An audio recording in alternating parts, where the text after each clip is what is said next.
What is up, guys? Welcome back to Cozy Talks. This week is UFC Sacramento. Anthony Fluffy Hernandez versus Gregory Robocop Rodrigues. Fights taking place at 2 p.m. Pacific time, 5 p.m. Eastern time. Taking place in Sacramento at the Golden One Center. This fight card has more fights than last week's pay per view, so something to keep in mind. Z, how you feeling about this card? Hoping that we get a little bit of a better card than the numbered event that we just watched. I mean, overall, it was still a decent card. Mhm. Most definitely saw a lot of underdogs win, a lot of underdogs, big underdogs too. So, I Yeah, mean, if you were on that side, it was a pretty fun night for you. But for the very vast, large majority that was on the opposite side, yeah. yeah. But other than that, Joe, let's get into this week's card. UFC Sacramento, starting off with the first fight on the card, going to the women's Chanel Dyer and Elise Reed. How do you feel about it, Joe? Take us away about this one. Mm, yeah, Chanel Dyer. She's coming off a win against Oliveira. Pretty sure Oliveira's gonna get cut if she hasn't already. I haven't seen any of the latest roster cuts. But before that, she fought Carol Foro. Carol Foro, we just saw beat Gigi Canuto in what seemed to be a war, but it felt like it was really a one-sided war. Through once it got to the bell. Elise Reed, yeah, she's win loss. She's been very inconsistent in her run. Her most recent loss is Denise Gomes. Yeah, I mean, at least Reed's fought some decent competition. That being Loopy and Denise Gomes, who I think has a fight booked. I can't remember who it was. I think it was a good fight. Uh, Let me look real quick. I just want to look. I'm curious now I think about it. But anyway, before I really dive too deep into this, the pick is going to be Chanel Dyer. She's a minus 600 favorite. Chanel Dyer had looked really good on the Contender Series fight. And then yeah, she comes in and yeah, puts on a good fight against Oliveira. Oh, there it is, Jean Yanon. Jean Yan. Yeah. But yeah, that's gonna be the pick. Is gonna be Chanel Dyer. I think her striking is gonna be pretty solid here. Her boxing was pretty good. She really just got out damaged by Foro. Foro dropped her a few times in that fight. So yeah, I think her volume alone could get this one done. I don't think Elise Reed's takedowns are gonna be as effective as I think that people might believe they be. But yeah, Dyer is gonna be the pick. Yeah, kind of build off the on the last thing you had said there. That is mainly my only concern in this fight is seeing Elise Reed kind of pull out a little bit of that veteran status over Chanel Dyer, a little bit of that journey woman over Chanel Dyer. Sorry, that made me chuckle a little bit. Mm-hmm. Um, I see Elise Reed possibly winning this fight just by shutting down Dyer and keeping this fight on the ground. But other than that, the pick for me is going to be Chanel Dyer. I think we might see a brutal head kick knockout here against Elise Reed. Chanel Dyer has really good kickboxing. She has really good like leg strikes, in my opinion. I think she'll put out Elise Reed. Give me Chanel Dyer by KO in this fight. All right.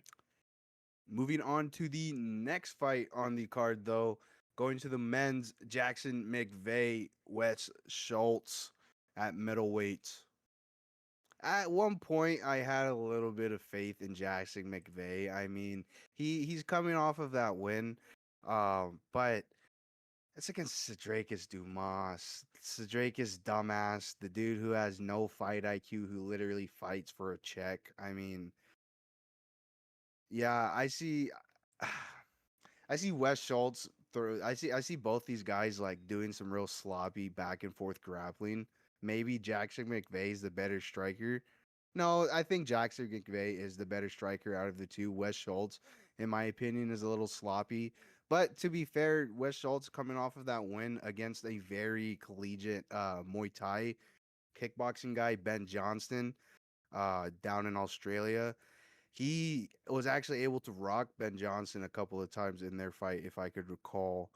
But he ended up finding the guillotine in round three after a lot of sloppy takedown attempts. So that's kind of my concern from Wes Schultz is that I don't know, he's real sloppy. He's real sloppy, Wes Schultz. But I like party time.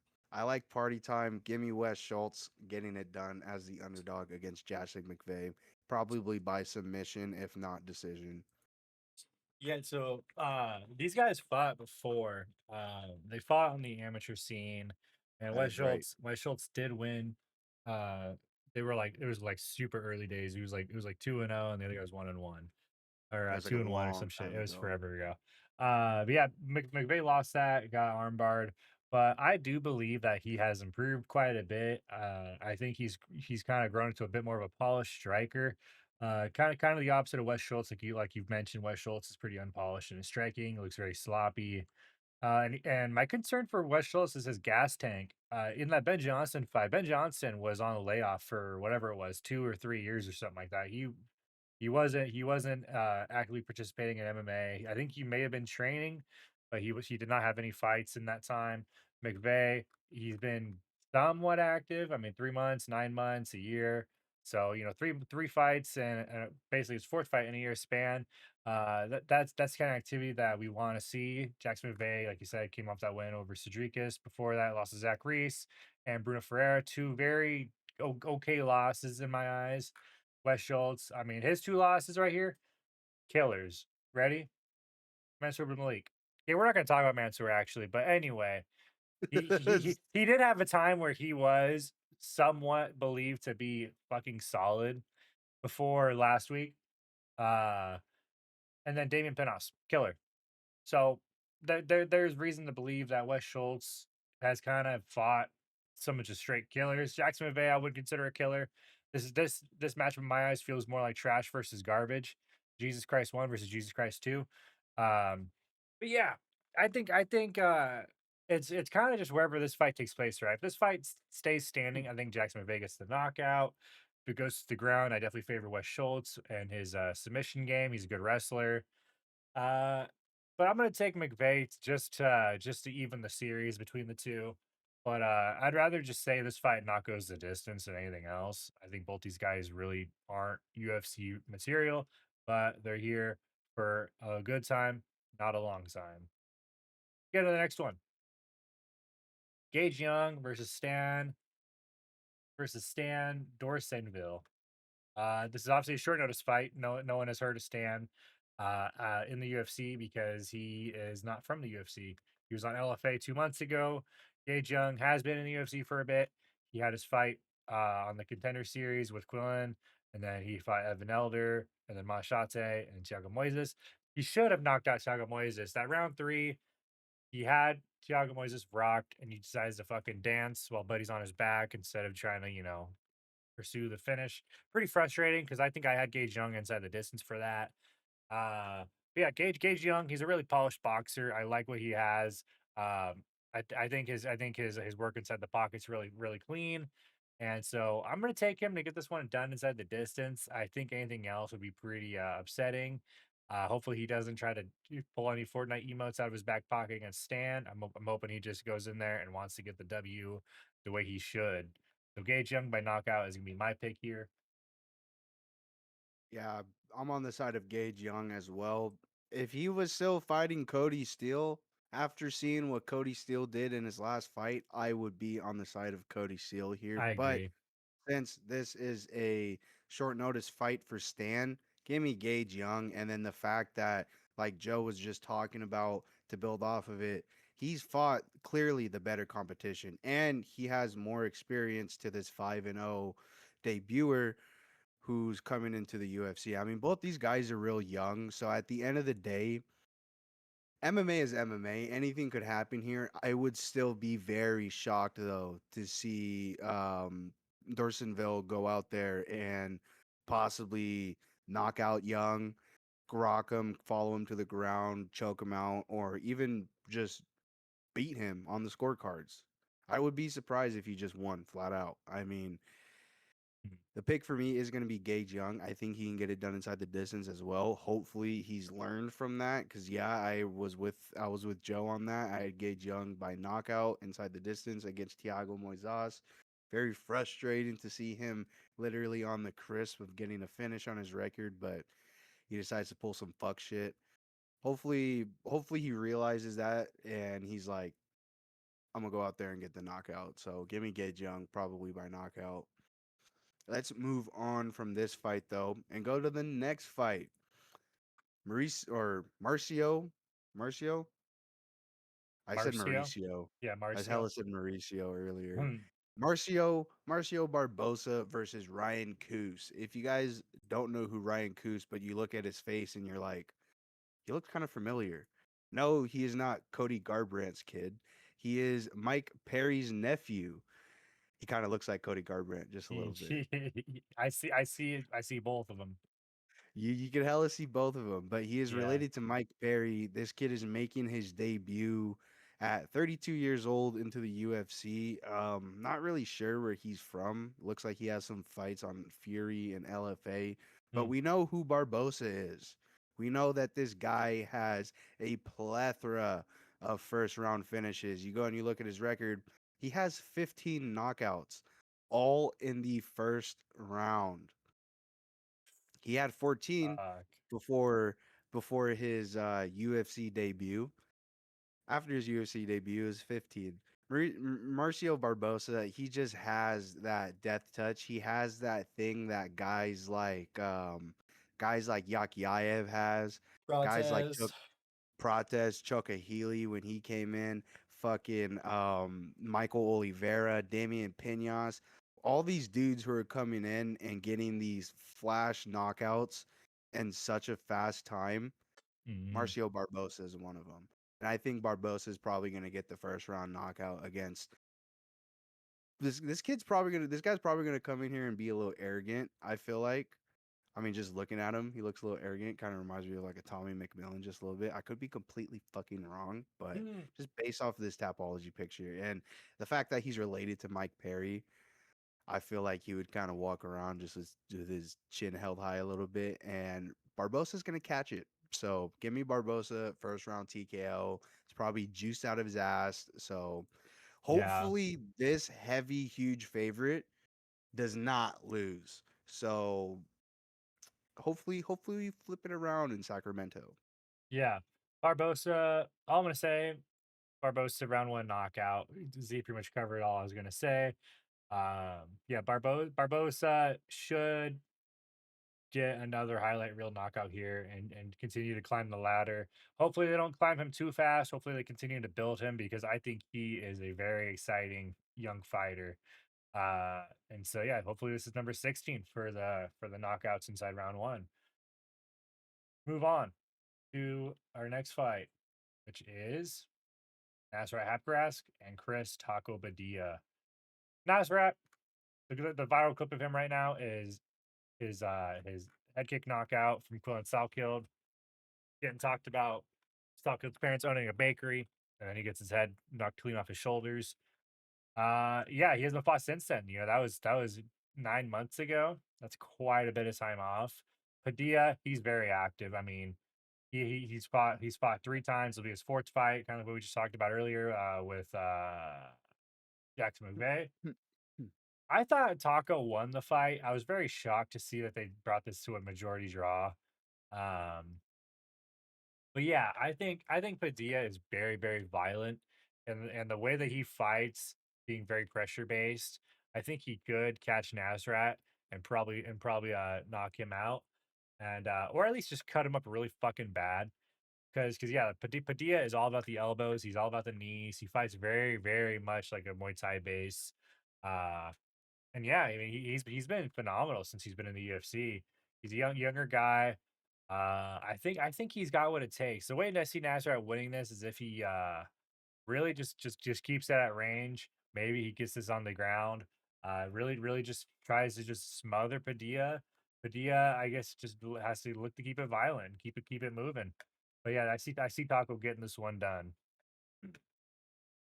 Yeah, I mean, I agree with you. The only way Hakparas can win this fight is if he goes and shuts down that nasty Muay Thai that's uh coming back to him from Chris Padilla. Yeah, The pick for if it's not clear already, it's gonna be Taco getting it done probably by knockout. I feel like Taco's just gonna be very relentless, and I think he's gonna be able to catch Nasrat.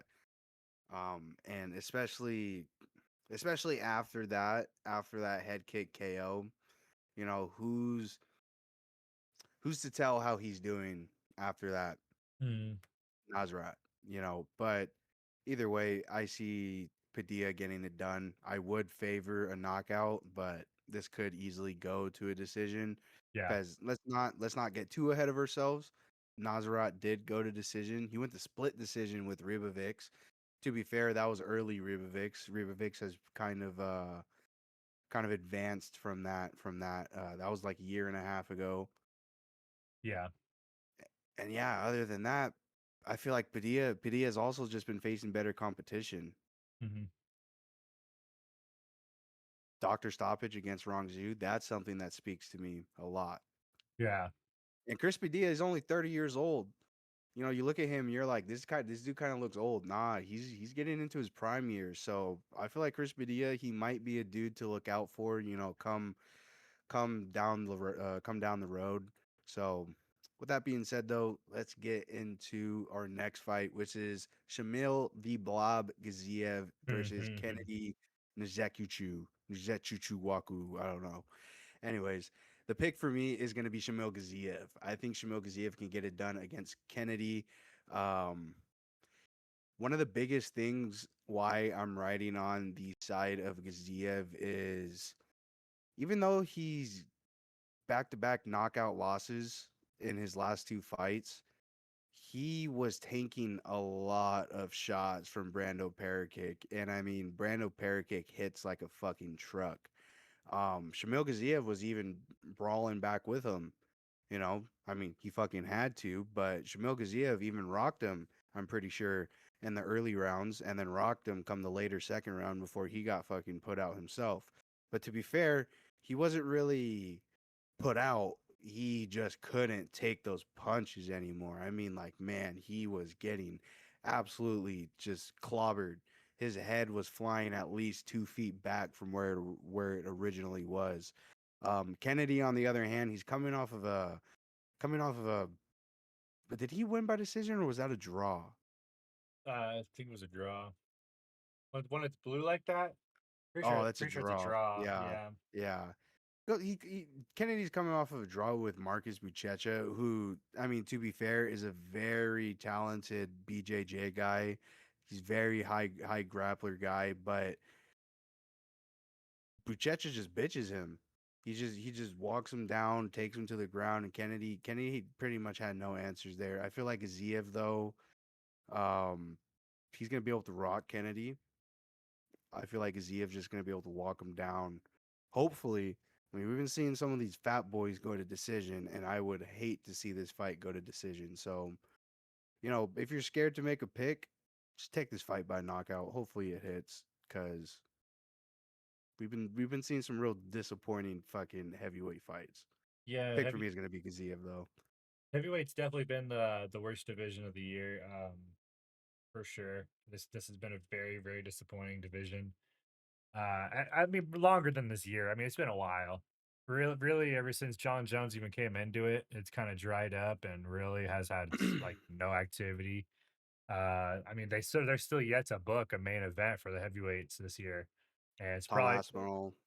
it's probably not going to happen until October whenever they go back to Saudi.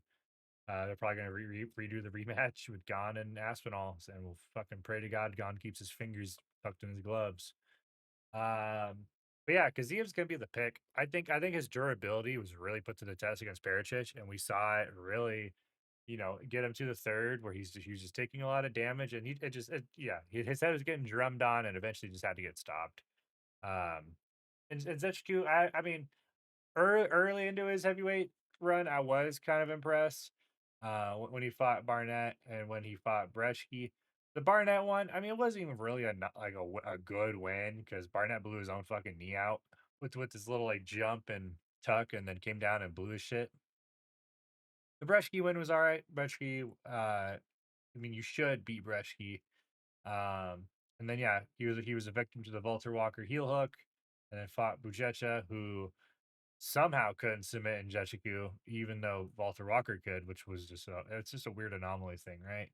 But yeah, Gaziev, I think should get the win. I mean, he's been fighting the solid competition, back to back losses versus guys who were top 10, and Waldo and Brando. Kennedy, I don't view anywhere near top 10. Shamil, I think, is just a journeyman who's going to hang around 15 probably most of his career. So give me Gaziev to get this done. Get to our next fight on the card. Jamal Emmers, Larion Douglas. Uh, yeah, Larion Douglas, after what we saw him do in Seattle against Arosa, yeah, another guy who seems to have the death touch. He fights out of Bloodsport, which is or Bloodline, which is the same gym as Cub Swanson, Danny Silva. Uh, there's some other guys that are in that gym. It's a really good gym. They're probably one of the gyms of the year in my opinion. They've been a really solid gym. Robert Garcia's got a fight booked. Richie Miranda, we just saw take that close loss against Manuel Sosa. Chris, we just talked about. Yeah, it's a good gym. They got some solid guys. On the other side is Joel Emmers. I don't know. I think Leron Douglas is gonna make this look pretty easy. Gonna probably be another round one knockout, in my opinion. Maybe round two. We'll see how Joel Emmers holds up. But yeah, Leron Douglas is gonna get this done inside the distance. He's got a really smart coach in Cub Swanson. And yeah, I think he's gonna put it on Emmers. Yeah, I mean, I'll give a little bit of props to Emmers. He is fast, even though he's 37 years old, he's still really fast. He has really clean striking and he could, really angle himself. But I feel like Le'Veon Douglas is gonna abuse that and he's gonna land one really big shot while Emmers is kind of like pulling out, got his hands, kind of low. Douglas just comes over the top, just one and done. Jamal Emmers is out. So pick Larry and Douglas, probably first round knockout. Not really much else to say. Let's move on though. Let's move on into Hmm. the main card. This surprised me. I'm not gonna lie, this surprised me because I completely forgot about this. Anthony Went literally fought last week. Joe reminded me. This guy fought last week on the Contender Series. Kind of saw the same thing with Susakayev. Came off that Contender Series win and then goes and fights on a card. Now we get Anthony Wentz, who is an absolute monster, and he trains at Killcliff. Um, I see big things for this guy. I mean, he was a former football player. I forget which team he used to play The for. Jets. Oh, he used to play for the Jets. Yeah, you could clearly tell this guy was a lineman. He was on the line. He was in the trenches with the big boys, and seeing him go in there and just fucking just I don't he didn't really wait, you know what I mean? Like I forget what happened, but the fight ended up going to the ground and he got on his opponent's back and he didn't wait for anything. He just started throwing absolute fucking haymakers on the ground and knocked the dude out. Terrence Chapman, I'm sorry that this has to be your debut. I don't really have much to say about this guy. Give me Anthony Went first round knockout. Yeah, I was very impressed with Went on the Contender Series, and then he called this. He wanted to fight in Sacramento, so here he is. He's got his Sacramento call. Oh, he Um, called this? yeah, he called it off on that one on that win. He Hey wanted to come man, here. hey man, that's baller. That's baller. To show up to the UFC, get a knockout in the Contender Series, and say, Dana, put me on that card. Yeah. And he's on the main card. He's Mhm. opening the main card. He's not on the prelims. He's opening the main card. Yeah. Wow, a lot of hype. A lot of hype. Yeah, it's pretty cool. Went and Chapman, I will say they share a common opponent. Went fought Omar El Salah a year and 4 months ago and went to a split, whereas Chapman, where was it at? Knocked him out 6 months ago. So I'm not gonna really put too much worry into this because Wentz 7-0. This is his third fight into his career. Uh yeah, I'm not gonna put too much weight into it. I mean, Terrence getting the finish does tell me that he's a finisher. But when I mean, you can just look at the size of this man. I mean, the dude is just fucking stacked like a brick shit house. I think he's gonna put the paws on Chapman, and we're gonna be seeing him fucking celebrating around the cage. Went is gonna be my pick. Knockout. and I'll probably sprinkle on round one. I think there's gonna be a few round one spots in this fight that we'll talk about on Friday. Because this card does have some killers on it. That's for sure. Let's move into the next fight, though. Fuck you, ad blocker. Next fight, more ladies going at it. Carly Judice and Jason Chavez. I was reading the records. I was for a little bit surprised at how massive of an underdog Chavez was, but she had a war on the contender series with Montenegro. Uh, it seemed a little sloppy, but it was a war. And then comes and gets another split against Dubin 2 months ago. This is a quick turnaround for her. On the other side, Carly Judice has been very impressive in her UFC career. She knocked out Dubin a year and 5 months ago. She knocked out Cagliari a year ago. And then she gets an impressive decision win over Juliana Miller, who just got a submission win over Ravenna Oliveira. Carly Judice is gonna be the pick. I feel like she just feels like a better fighter. She feels more fluid on the ground. Her striking seems really polished. Chavez does have some really good striking as well. Uh, I wouldn't say it's on the level of Carol Foro, but it's another polished Brazilian boxer who does throw with volume and throw with a lot of technicality. But I favor Judice to take this to different levels, take this to the ground, get dirty in the clinch. I kind of just think she's like I said, I think she's just the better MMA fighter. So Judice is gonna be my pick, and this is probably gonna be by decision if I had to guess. So that's what I'm gonna take here. Give me Judice. If you are looking for a finish, I would honestly go on the side of Carly Judice, probably by knockout. I see Judice piecing in Jalissa Chavez, honestly. Like you were saying, she does have pretty good boxing, but I just feel like Judice, she's literally her nickname. Her boxing is crispy and it's Mm, fast. And she has really fast striking. So I feel like Chavez, she's gonna look good, early round one, but then Judice is just gonna push that pace. And then Chavez is going to really slow down while Judice still looks the same as she did as round one. So if you were to favor a finish, I would obviously pick the heavy favorite, Carly Judice. But I agree with Joe. This could easily go to decision. Uh, Pick for me, though, if it's not clear, give me Carly Judice. Let's move on to the next fight on the main card, which is a lightweight fight. Marco Maderos versus Mason Jones. Marco Maderos is the dude that went to a draw with Chris Padilla, which me and Joe can both argue that Chris Padilla kind of won that fight. But, anyways, Marco Maderos is fighting Mason Jones, which, again, in my opinion, way tougher competition. This is way tougher competition than Chris Padilla. So Mason Jones really impressed me off that fight with Axel Sola. Axel Sola looked really good in the early start of the fight, but then Mason Jones just pushed that pressure and really put it on Axel Sola. I mean, Axel Sola looks great. He looks like a great prospect that's up and coming, but Mason Jones just ended up shutting him down as that fight continued. I feel like it'll be the same in this fight with Marco Maderos. Marco Maderos, he might look real pretty in the first round. He'll throw out a couple of strikes that look really good.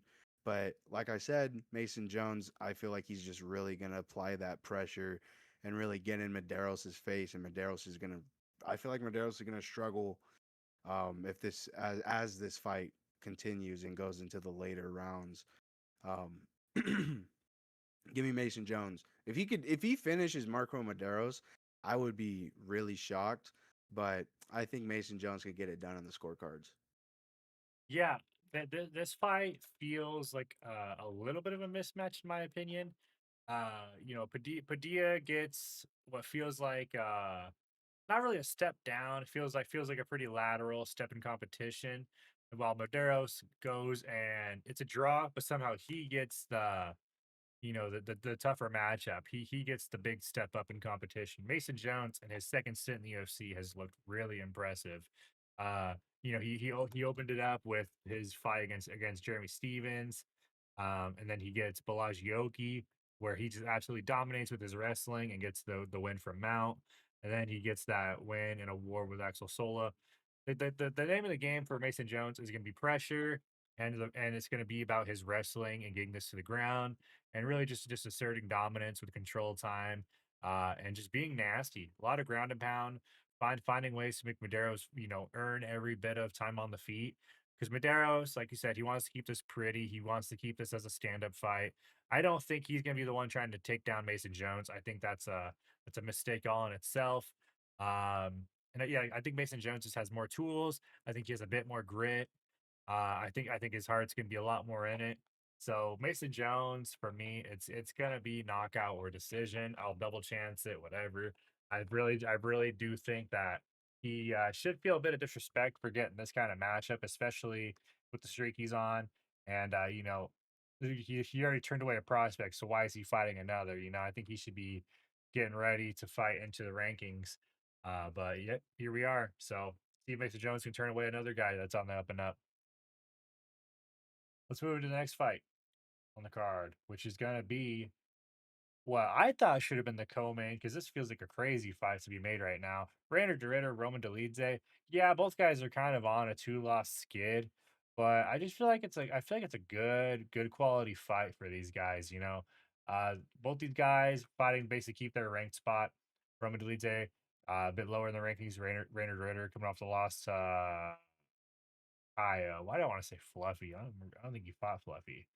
I'm tweaking. No. Yeah, I don't know why I thought that. I think that was the rumor. That was the rumor that these guys were gonna fight, and then it just never came to fruition. But he's getting Roman Dolidze. Roman Dolidze is Unk, and Rainer Ritters. He's just getting out of his prime. I think he's on the later side of 35. Randy Ritter is going to be the pick. I think he's just got a bit more of the nasty in him. His ground game is obviously elite. I think his striking is more bothersome than really, going to put anyone out. It's really just there to really just, frustrate you, put you in awkward positions. Delete, he wants to get this to the ground. He wants to just be all up in your grill. He really wants to be the one pressuring. But when he's the nail, I think he has a problem. I think he will shell up a bit.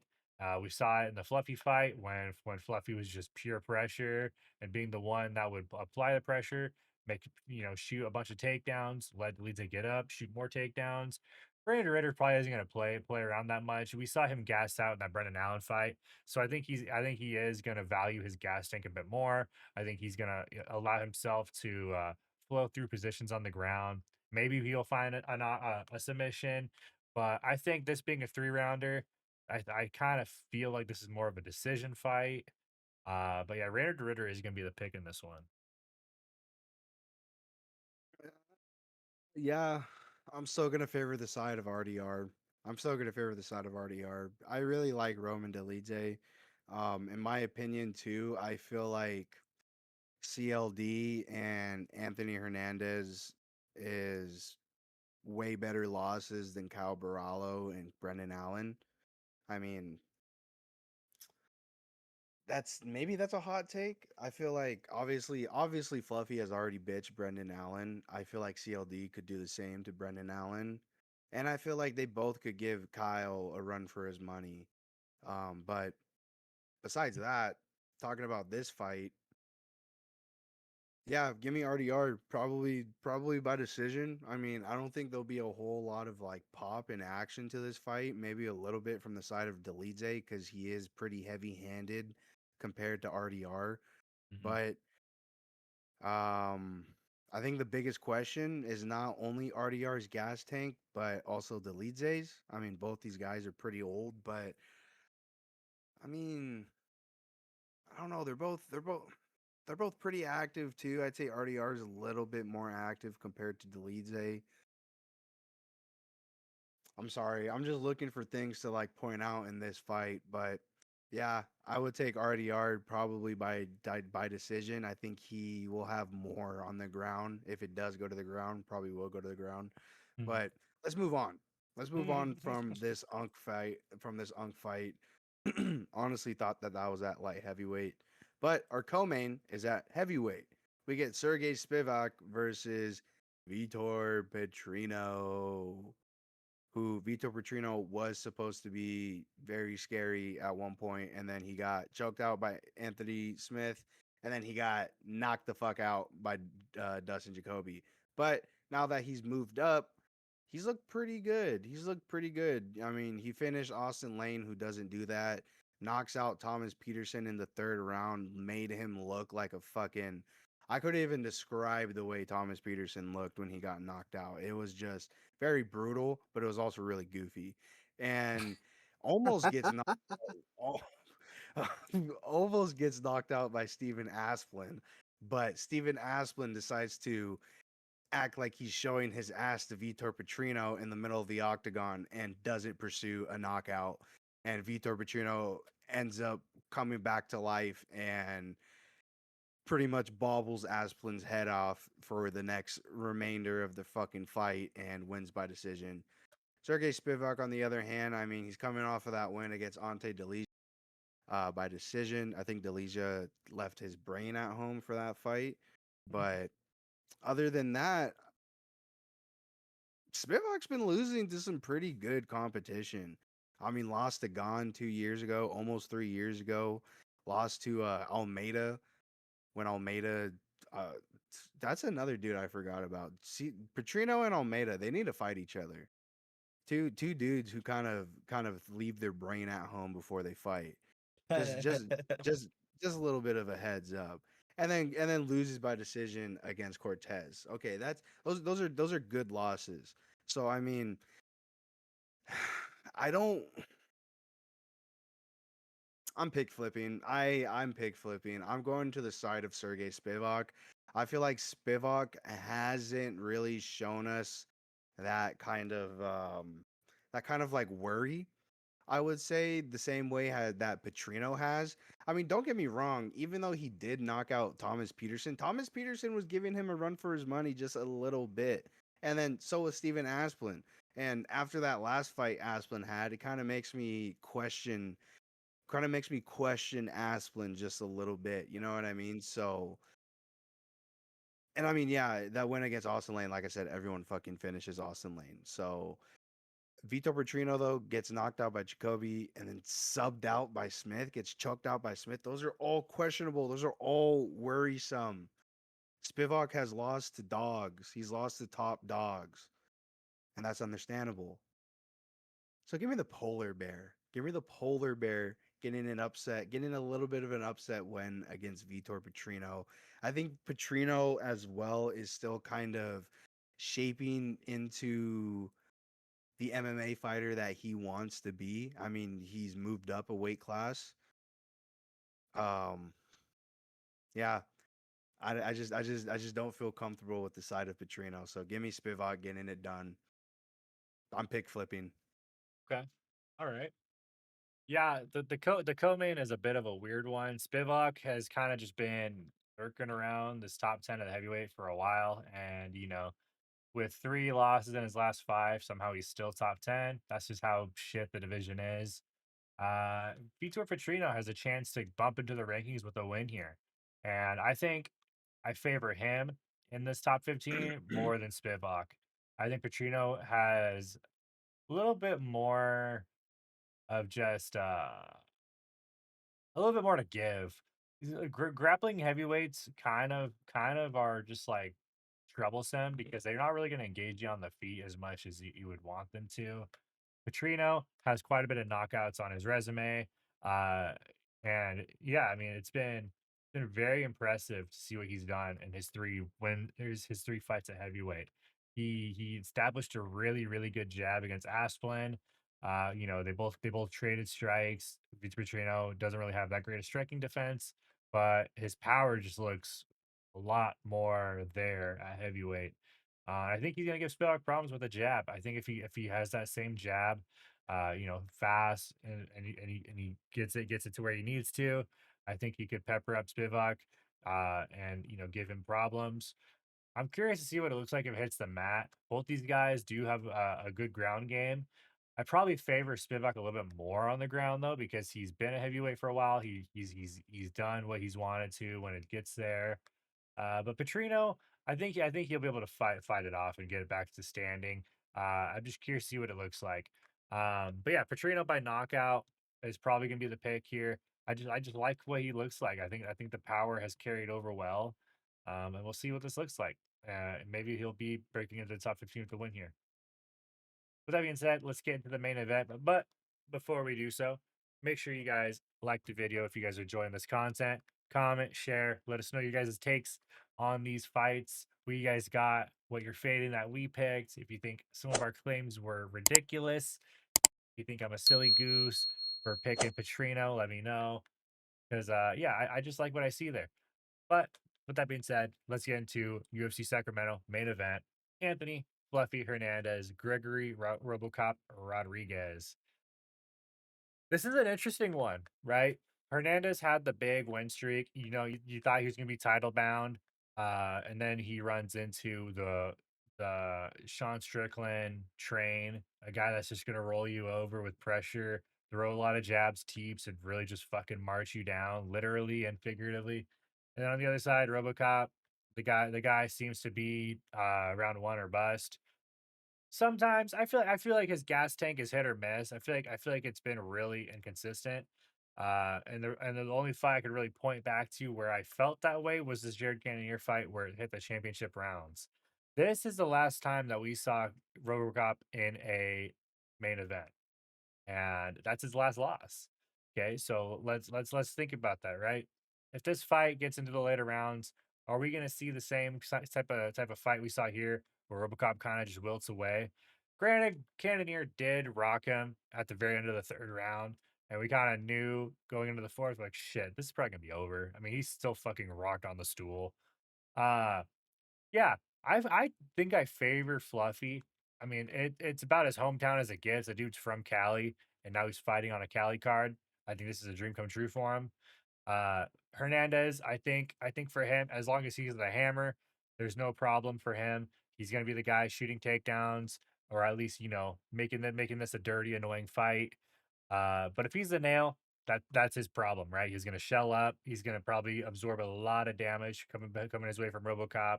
He got that brutal knockout win over Bruno Ferreira. But yeah, I favor Hernandez to make this dirty and probably find a knockout. Funny enough, if this does get into the later rounds, I think Hernandez is gonna become more and more live. I think he's just got to survive this early onslaught from RoboCop, and then it's gonna be his from then on. So give me Fluffy to win the main event in Sacramento. Yeah, the pick for me is going to be Fluffy Hernandez, but like I had said, um, or like I Joe had said in our quick picks, I kind of say that with a little bit of hesitance because there is that likelihood that Rodriguez just really puts that pressure on Hernandez, like how Sean Strickland did, and Rodriguez just really throws these heavy power punches. Because I mean, before recently, Sean Strickland wasn't getting these like he wasn't getting a whole lot of knockouts. I mean, he had knockouts, but he was mainly going to decision because he was fucking walking dudes down, just outworking them, outpacing them. Rodriguez has round one finish power is pretty much what I'm saying compared to Strickland. And I mean Strickland kind of overwhelmed Hernandez with the striking, hit him with the gut too. Hit him in the gut, which kind of shut down Hernandez, and then Sean Strickland just started fucking wailing on him. Mm. Rodriguez, though, on the other hand, he has that one and done knockout ability. So that is the thing that I'm worried about is if Rodriguez gets caught with something. I mean, we haven't seen Rodriguez just get flat out laid out, but or we haven't seen Hernandez get laid out like that. That's what I meant. Mhm. But I agree with you though. I agree with pretty much everything you said. The later this fight goes, especially this being a 5 round fight, goes into the championship rounds. Sorry, I think Hernandez is going to grow more and more live as the favorite to win because, like you said, Hernandez is going to make it dirty. He's going to be able to pull out the striking in the clinch. He's going to be able to work the grappling against Rodriguez. And I mean, even though Rodriguez is, very,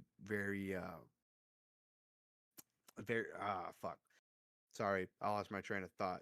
Even though Rodriguez is a really good striker, he does have some submission wins. So I'm curious on how Rodriguez is going to look on the ground. Because I mean, obviously in his last few fights, I haven't seen him on the ground. Um, against Kopylov, I mean, he bitched Hermanson in the first minute. had a kickboxing fight with Kopylov and then knocked out Ferreira. I mean, we haven't really seen Rodriguez on the ground, so that is another question as well. Is how is he going to handle the grappling if Hernandez can take him down? But Mm. the pick is going to be Fluffy Hernandez. I do say that with a little bit of hesitance, but that's pretty much it for the Tuesday video for the predictions and the breakdowns for UFC Sacramento. As always, like the video, subscribe if you haven't done so already, and leave a comment. Let us know how you feel about our breakdowns. Let us know how you feel about our picks. If we're delusional, Hmm. if we're right, if we're spot on, let us know. We like the feedback. We appreciate the feedback. Joe, what do you got? I ain't got shit. We'll see you guys Friday for our betting and our final picks. As always, guys, stay cozy, and we'll catch you guys in the next one. Peace.